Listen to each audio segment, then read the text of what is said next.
اعوذ باللہ من الشیطان الرجیم بسم اللہ الرحمن الرحیم سورۃ الکوثر مکیہ آیات 3 رکوع 1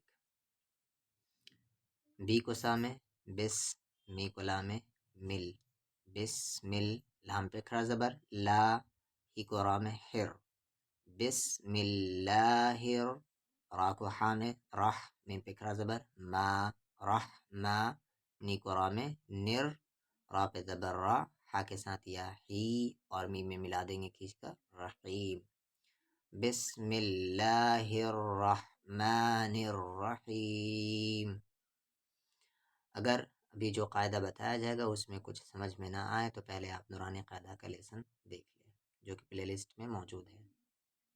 ای کو نام ہے ان، نون کے ساتھ الف ہے اور مد ہے۔ جب مد کے سمبل کے بعد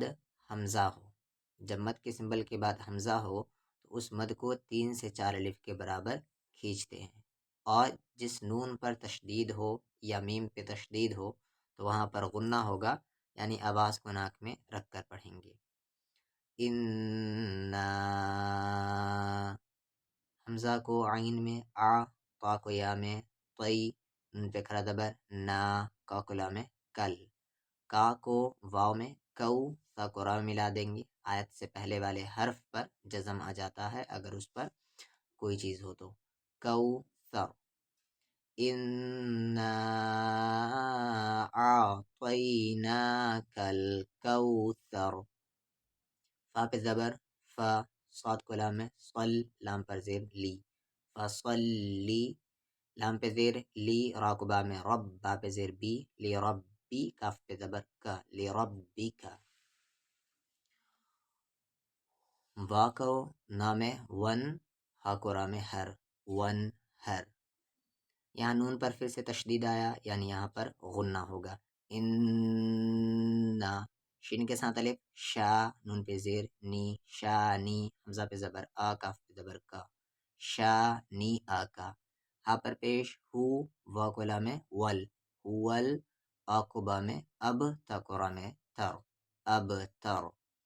یہاں پر با ساکن ہے، یعنی یہاں پر قلقلہ ہوگا، اور یہ را ہیوی پڑھا جائے گا کیونکہ اس را کی آواز اوپر کی طرف جا رہی ہے۔ اب تر۔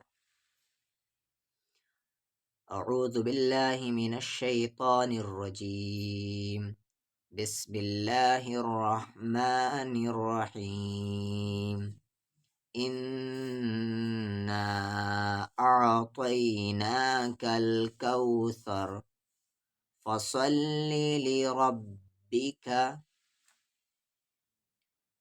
وانحر ان شانئک هو الابتر۔ صدق اللہ العظیم۔